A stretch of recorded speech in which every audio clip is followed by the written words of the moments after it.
we're going to start in on our last session here, and then we're going to hear from our speaker. And so we all get the task now of pulling it all together on some levels. I'm going to also Leandro goes by Dunn, his last name, so I'm going to call him Dunn. We're going to talk about the impact of civic engagement on purpose, and some about how this all brings together what we've talked about, but also the ways in which purpose is its own specific question. So we'll start with Joanna. And you know what I'm asking. The brain, social, psychological, the same question. Yeah. So hi, everyone. I'm Joanna Williams. I'm here from Search Institute, and I use she, her pronouns. Very happy to be here. I think I will connect to the science in just a moment. I want to talk a little bit about what we mean by purpose, and I'm going to be, the we I am referencing now is the National Scientific Council on Adolescence. We are connected to and part of the Center for the Developing Adolescent, and last fall we, one of our council reports was called Cultivating Purpose in Adolescence, which you can find on the CDA website. Ask Megan. There's a couple of people in the room who worked on the report, including Marissa from Frameworks and Ron and myself and Andrew, Adriana.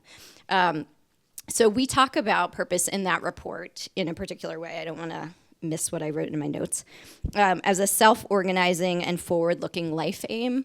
And I think it sounds complicated, but it really connects to everything that panelists have been talking about all day today. So the self-organizing is sort of about being anchored or grounded in things related to self, like identity and values and motivation. So I think a sense of purpose really in some ways feeds into and is fed by, how we think about ourselves as people.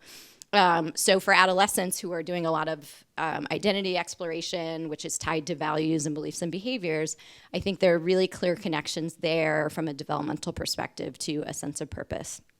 The forward-looking life aim, I think, puts purpose as something that goes beyond just like things that we're passionate about or maybe enjoy. So we may feel really great if we're like listening to music that we love, but it's not necessarily helping give us any kind of direction. It's not necessarily propelling us forward. So I think the other part of purpose is that it's this like forward-looking life aim that we have. It's about thinking about guiding some of the decisions we make in the moment, as well as the decisions that we're making moving forward.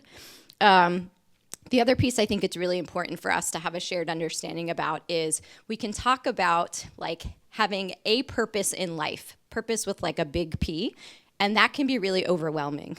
Whether you're a young person or an adult, if I asked you like, what is your purpose in life? Many of us might get anxious in trying to answer that question. But I think what's important, particularly for adolescents, although it's important throughout the lifespan too, is to cultivate a sense of purpose, that sense of feeling like, again, you have a little bit of direction. There's something that kind of guides you that you feel connected to. It doesn't have to necessarily be one thing, but we talk about in the report cultivating a sense of purpose rather than having any individual name what their like one specific purpose in life is. And that I think is really, really critical. To connect to what we heard about earlier in terms of adolescent development, I think really I would look at Eva, who I'm looking at now, and the brain development pieces that she talked about, I was taking notes on, I think really connect because she was mentioning regions of the brain that are changing in ways that we see reflected in our desire to contribute, our desire to give back, our desire to feel sort of connected. So I wouldn't add anything else to those conversations. The things we know about our sensitivity to rewards and our, moving towards meaning making, all of those I think are connected to purpose. Other aspects of development that are happening in adolescence around our ability to like think more abstractly and to make, really beautiful connections between things in the world, to start reflecting and asking deep questions. That's growing during adolescence, and I think that helps feed a sense of like seeking out, what we feel, how and when and why we feel more purposeful. So all of those I think are really important to kind of make those connections. Socially, we may get a sense of purpose through the things that we enjoy doing with our friends. So our peers can help shape our sense of purpose. and it may sort of guide decisions that we make. I think in terms of so cognitive, social, neurobiological, I think I've covered most of the domains, but we know in terms of the research on purpose that it is something that's important. It's really beneficial from a health perspective. So during adolescence, across the entire period, oftentimes we see vulnerabilities to negative mental health challenges. And I think we've heard across panels some specific examples of that. There's research that documents that having a sense of purpose can actually protect a little bit against some of those vulnerabilities that may be present in adolescence. It's related to people who have a sense of purpose often live longer.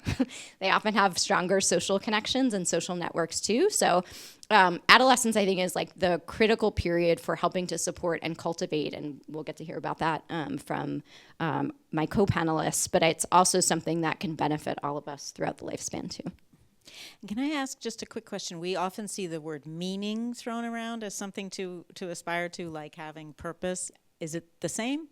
Well, I think they're related. We can talk about like meaning making, finding something that in part is about finding something that is like of value to you and feeling like, there's other related things. Contribution and mattering are all sort of interrelated. Mm-hmm. But we're engaging in meaning making all the time. Like young people are often making meaning out of the experiences they have. And some of those can feed into their sense of purpose because it's part of it is like reflecting and understanding, oh, wait, I was doing this thing and now I'm reflecting on it. And I'm like, oh, that was kind of giving me life and I feel really connected to it. Right. Okay. Thank you. Dunn, can you talk to us about this school that you run in Philadelphia and how its program addresses the developmental needs of the kids that you're working with, and especially this question of purpose? Yeah, I'm happy to do that. And I'll say I'm the CEO of a school in Philadelphia, YouthBuild Philadelphia. I'm happy to be in community with you all today, but I will say I'm disappointed that it's warmer in LA today than it is in Philadelphia. But otherwise, I'm very happy to be here. And so YouthBuild Philadelphia, we are a school for young people ages 17 to 21, and we support young people who've been pushed out of other school settings. The more commonly used word is dropout, and the reason why we don't use the word dropout is because it puts the sole responsibility on the young person, as opposed to recognizing many of the societal ills that are out of young people and their families' control. Young people are with us for just 1 year, regardless of the amount of time that they finished in high school. Some people were pushed out of high school in 9th grade. Some people haven't come to us completing most of high school, but there's a wide range. During the 1 year that young people are with us, we support them to complete their high school diploma. We support them to earn a vocational certification. And so we have 3 vocational certification tracks, a building trades construction track, a culinary track, and a healthcare track. And so young people complete that vocational certification. And then for 1 year post-graduation, we support young people on their post-secondary path. And so, Lawan, am I saying your name right? When you gave the example earlier that young people are struggling to operate in a traditional school setting in which you're sitting down and a teacher is talking to you every day, we do the complete opposite. So if you can imagine for our building trades track, young people come into school on the first day of school and they will go into a blighted or vacant property. And on the last day of school, a low-income family is moving into the home that our students have rehabbed over the course of the year. Or for young people who are in our culinary program, every week they're going out and they're providing meals to folks in their own community who may be housing insecure or food insecure. And what we see with a lot of our young people is they come into our school completely void of the belief that an education is going to help them and that schools are the places for them. But we take the time to invest in the young people. Our first 2 weeks of school, we don't talk about any academics at all. It's all about building connection. It's all about helping young people who live in different parts of the city from other young people that may not cross each other's paths around how can we coexist? How are we going to be bought into restorative practices? How can we help you further build a positive social identity? How can we help you to see the difference in others so that we can coexist in this space? it's so inspiring. And so, Haafizah, can you tell us a bit about your experience as a student at YouthBuild Philly? Well, I started YouthBuild in 2023 of August, and I chose the healthcare track because I want to be in the medical field. Our first week is called Mental Toughness, and that's when we basically have to wake up at 7. No, I woke up at 6 or 5 in the morning, and we stand outside in this long line. Like, the line literally goes down the block. It's like over like 200-300 students at 7 in the morning. And then when we get into the building, we start to get to know each other. Like, you get put in different groups. My group, I think, was group 13. I can't believe I still remember that. But I was in group 13, and it was a couple of students, and we got to know each other, where we came from and what we're expecting out of school. Now, when I first started, I was shy, and I didn't want to be there. And I'm like, okay, I'll be 21 soon. This is like my last chance at school. Like, I don't want to go anywhere else. Like, this is probably going to be the easiest thing. So I wasn't very active. Like, I felt like I was moving in slow motion. Then at the end of Mental Toughness, there's like a pre-graduation ceremony. Like, you graduated Mental Toughness, and they celebrate you. There's food. Even though our principal played a prank on us and said, yeah, there's only going to be a select few of you who's going to be accepted into the school, and you're going to get acceptance letters. Whole time everybody got accepted. A lot of us were like, had anxiety, and we're sweating, and we're like, oh my gosh, you played a prank on us. So how the school works is you have your track, and then you have actual like school, like the classes. So there's 2 different sides, A side and B side. I was on B side, so I started with my workforce, which in healthcare, they prepare you to be a home health aide, which then you can become a CNA. So I started with that first, and then I went into the second month I went into my classes, and they have different classes, and the only classes that you switch is science and social studies, or social justice. We don't call it social studies. And at the end of my work site, I was able to get my home health aide certificate, my mandated reporter certificate, and I was able to get my CPR certificate as well. So now that I have those things under my belt, there's more doors open for me. In YouthBuild, I also got to experience going to talk to senators down in Harrisburg about all the different schools like YB. For instance, we were talking about how we need the funding money so that other schools like us, the other YBs, can get money to build their school up, basically. And there was also another not a program, but I was a part of something called I Can, I Will, and it was something that one of the teachers, Mr. Lil, started, and it was for like Black History Month. And I want to talk a little bit about that because I actually did write something, and it says, I can smile, I will advocate. I will always smile, even if it's the only thing that lights up the darkness. My brown skin is my superpower, a gift from my ancestors. My skin is also my armor, my protection. My hair is my crown, and I wear it proudly. We are all Black kings and queens. Our history is not a burden, but a powerful source of inspiration. So I got to write that, and I got to wear a shirt that said I can, and I also got to wear a shirt that said I can and I will, and we had a photo shoot as well. So not only does this school help me with my confidence and me communicating, it also helped me see my potential. Like, I was able to go to this school with thinking, oh my gosh, like, I don't want to be here to the middle of the year. Oh my gosh, I can't believe I'm graduating. Like, I love this school. Like, you don't only get a teacher, but you also get a mentor. You get assigned a mentor, and like, you get to pick your mentor, and also you get to give your teachers feedback. Like, who like, what school gives the teachers feedback except for like college? So like, you get to tell your teachers what they need to work on, or like what you're struggling with, and you have mentors. So like, you are like, it's just a select few people. And one of my mentors at the time was Mr. Rich, and he actually took us out to brunch at the end of the year after we graduated, saying like, we're so proud of you. Also, in the beginning during mental toughness, you actually write a letter to yourself and you get it during graduation. So my letter was like, oh, I'm gonna graduate, I'm gonna do this. And then when I read it, I cried. I said I did it, I finally did it. So that was really my experience at YouthBuild, and like I just like want to thank YouthBuild for being able to inspire me and see my potential before I could see it.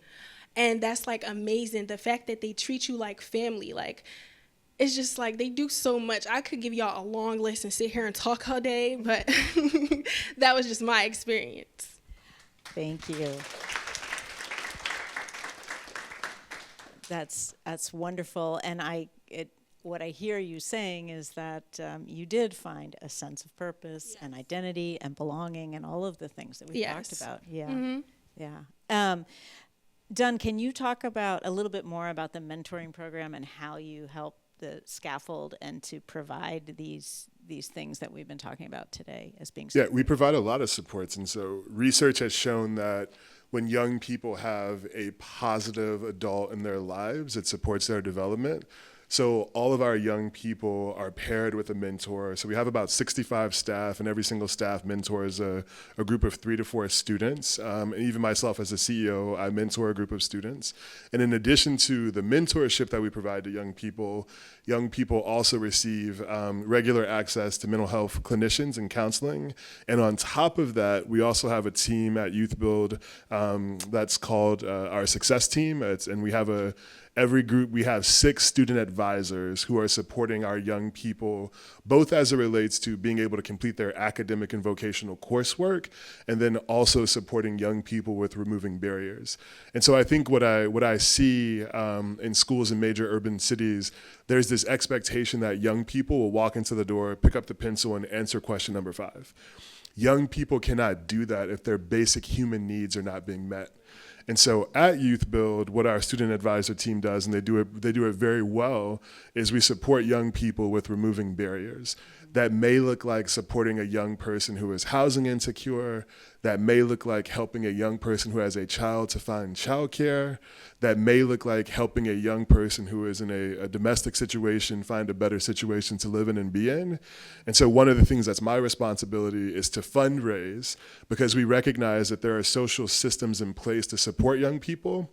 But if a young person is being told, we don't have a childcare spot for you for 6 more weeks, the young person can't go to school.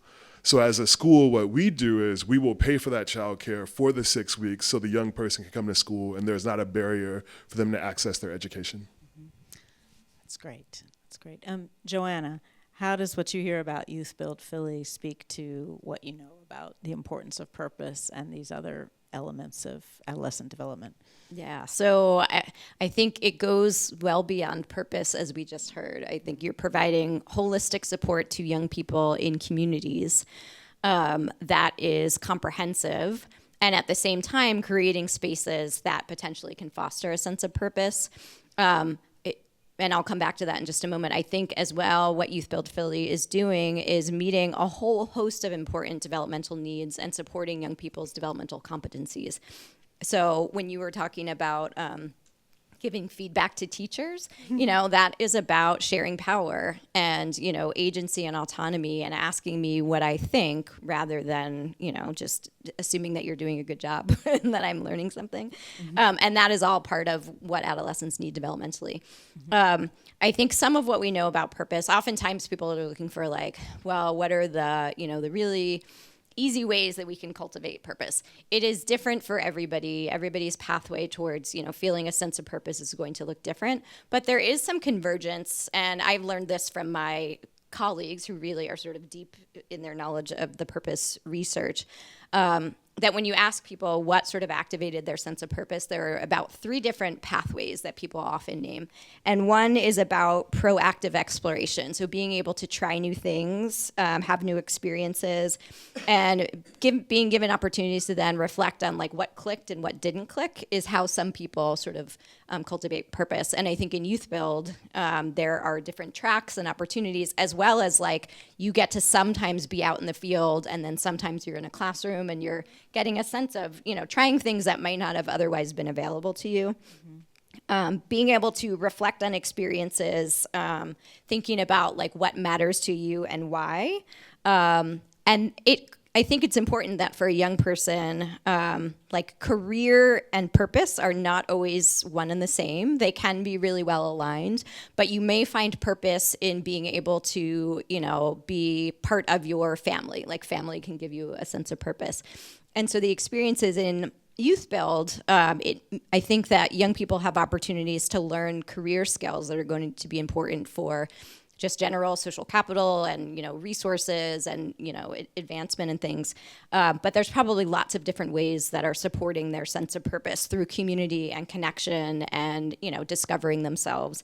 And then the last one is like social modeling and learning. So when other people around us are demonstrating, what it looks like to sort of live a purpose-filled life, it sounds like all of the adults in the room are really giving that to young people. They're there for them. They're demonstrating what this looks like. And I think I imagine that you may have young people who are graduates of YouthBuild who are still sort of engaged and connected.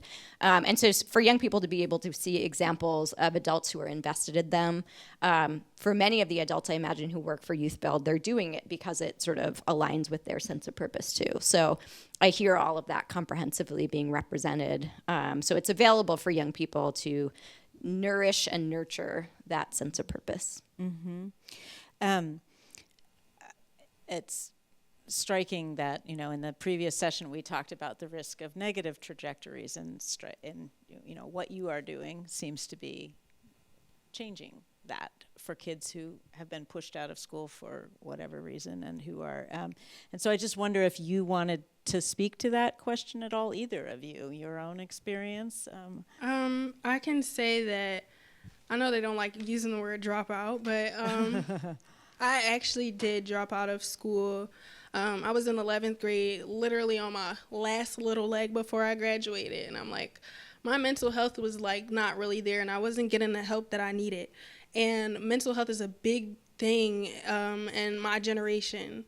So when I wasn't getting that, I dropped out, and I stayed out of school for maybe 2 years. And my brother actually told me about YouthBuild. And when I got there, when I got the experience that I needed, the help that I needed, it taught me that it's okay to be vulnerable. It's okay to be yourself. It's okay to ask for help. There's a lot of adolescents who do go to the school who experience problems at home, who experience getting pregnant and not knowing what to do. Well, I'm pregnant. How am I still going to go to school? Even homelessness, living in a shelter, not having food at home. I can admit, I'll be vulnerable right now. There's been times where I haven't had food in the house, and I had to go to YB and talk to Miss Ray, and I'm like, hey, I need to talk to you about something, but it's really hard for me to talk about it. And we would probably sit there for a couple minutes before I'm able to open up about it. And I'm like, hey, we don't have the money right now, and I need food. And they're like, okay, we're gonna help you out. Say no more, we're gonna help you. They help with so much. I can't even explain. You wouldn't experience this at any other school. And that experience helped me become who I am today, and that's allowed me to speak here today as well. Which is very impressive to me that you've done that. Not that long either. I mean, August of 23. Yeah. you just graduated. Dunn? Yeah, when I think about the work that we're doing, I think less about helping young people change their paths, right or wrong paths, and I think more about providing young people opportunities. And so when I think about my own lived experience, I didn't always have opportunities to play sports, to go to schools that taught multiple subjects outside of PE and home ec. I didn't have the opportunity to go to after-school clubs and activities. And so I think for us at YouthBuild, it's around providing young people opportunities, providing young people a sandbox while they're with us so they can make mistakes, and we can support them while they're making those mistakes and navigating life.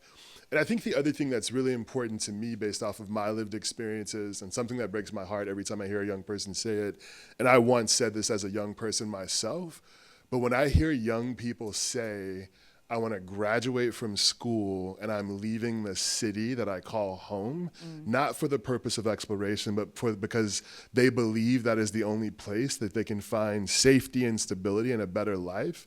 I want to help young people to be able to change that narrative, which is why we're so intentional around the work that we do, specifically in Philadelphia, because young people can be a part of the solution. They can find safety and success in their own communities.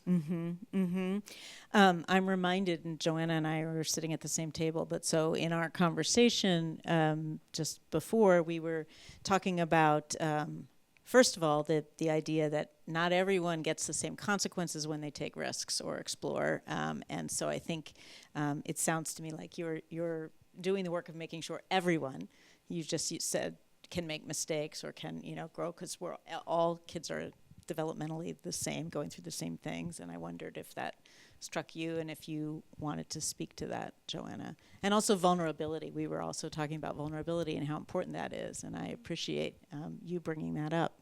Yeah, so I haven't lived in Philadelphia in a long time, but I did for about 8 years, and while was working with young people who are often involved in different systems, and was learning about developmental science in graduate school at the same time. And it was always, it's amazing to me how I think Black and brown youth in Philadelphia in particular, there was some assumption that they didn't have the same sort of developmental needs, that all youth had in terms of like the expectation around developing identity, the need to explore and try new things and take risks, or, the need to have opportunities to cultivate a sense of purpose. Particularly for youth where there are economic constraints and all sorts of systemic barriers, I think those assumptions go out the window, and we focus a lot on, how do we keep them out of harm, or how do we keep ourselves safe from them? And so I think that what CDA has done and others have been working on is really disrupting those narratives and understanding that these core developmental needs, we're talking about all young people, but all young people are in different contexts. And so there are then these systemic inequalities that we have to understand. And I think YouthBuild is addressing, from the bottom up and from the top down, these systemic inequalities with the assumption that all young people have strengths to bring to the world, all young people have capacities, but not all young people have the same opportunities to have those supported. And so what I'm hearing now is really like the core belief in young people, as well as we've found ways to try to at least minimize the burdens that are caused by, that youth have no control over, really, these systemic inequalities. But I do think reminding all of ourselves that, and Luan, you said this in your panel earlier today, it sort of struck me when you were talking about, pathways into risk-taking are about meeting the same core developmental needs that all young people have, but sometimes the pathway leads to very different consequences that can shift trajectories, in a completely different direction. So I appreciate the question. Mm-hmm. And if I could add to that, there's just food for thought for folks in the room. There's this quote, and it asks the question: when young people don't know how to swim, we teach them. They don't know how to read, we teach them. Don't know how to ride a bike, we put training wheels on, we teach them. When young people make a mistake, we discipline them. Mm-hmm. Why is that the case? So when they're making the mistake, why aren't we also teaching them a better way to approach that, a better way to address it? Mm-hmm. Mm-hmm. So from there, I'd like to ask you, all of you, to speak to the final question of what aren't we doing and what should we be thinking about. And but actually, before I do that, I did just want, Haafizah, if you would share, you said your brother told you about YouthBuild, but I am wondering about access. I mean, I'm thinking so many young people could be helped, but I'm wondering how hard it is to get into the program and how you did it and how you were sure this was what you wanted to try.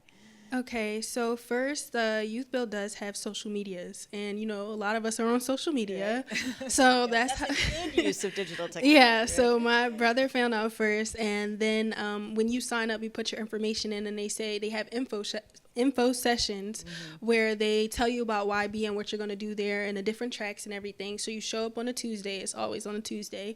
I don't know why, but you show up on a Tuesday. I think the Tuesdays start immediately after the class graduates of the year before. So after that class graduates, then there's info sessions, and they go and they explain everything to you, and then that's how I found out, oh, this is definitely for me. So my brother, he graduated last year. I graduated this year, and my little brother will be going to the year after. All right. There's a lot of people who have gone to YB and it's generations. Like, I didn't know that. I thought YB was new because I never heard of it, but it started like a long time ago. There were people there. They have what you call alumni. I'm an alumni now. So every month I get an incentive, like a gift card for like $100 or a bus pass for 30 days.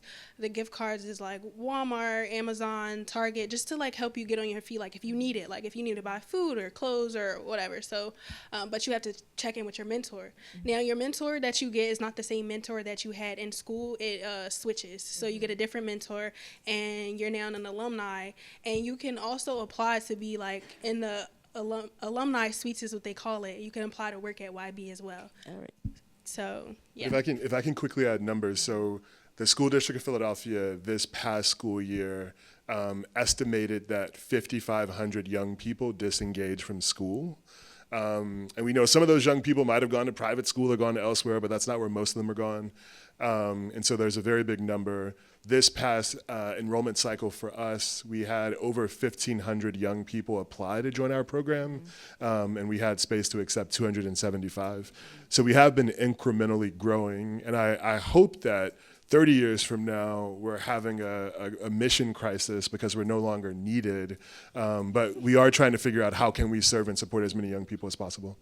So that's clearly one thing that needs to happen going forward to change is the expansion. But what would you like done for scientists to know or to hear or to act on and to think about how things land on the ground for you? Yeah, I think two big thoughts for me. One big thought is around we all agree that academic performance and academic mastery is important, but I think there could be more research to create the urgency and the importance for creating space and time throughout the school day for community building, for purpose building, for exploration, and so creating that space is important.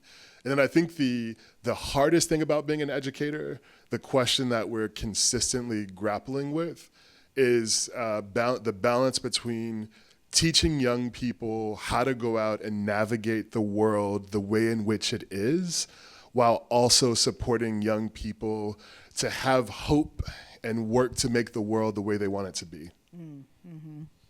Which is why they engage. We want them to engage civically. Joanna, what do you think needs to happen going forward?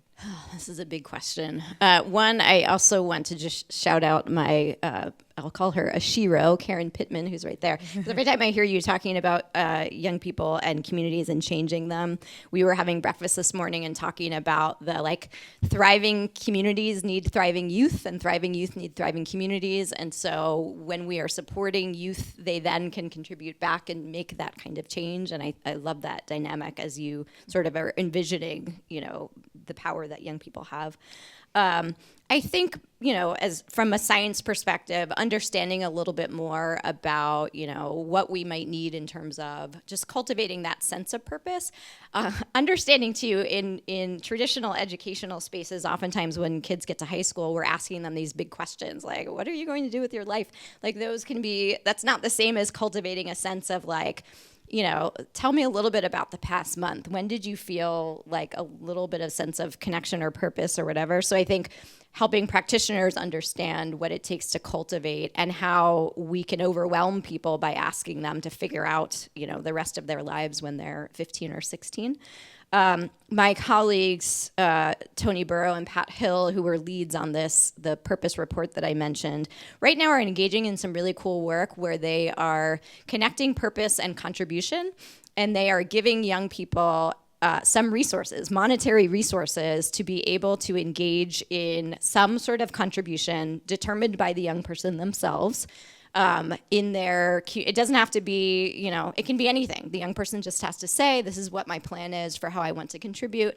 They're given some resources to do that, to try to better understand how that's connected to purpose, and also like what it takes. Like, we often need resources to support the things that we are excited about. So I know this is purpose and not necessarily contribution, but I think those also can really feed each other. So thinking about how do we cultivate those spaces, and what resources do we need to support young people in doing the things that we know can potentially help support a sense of purpose.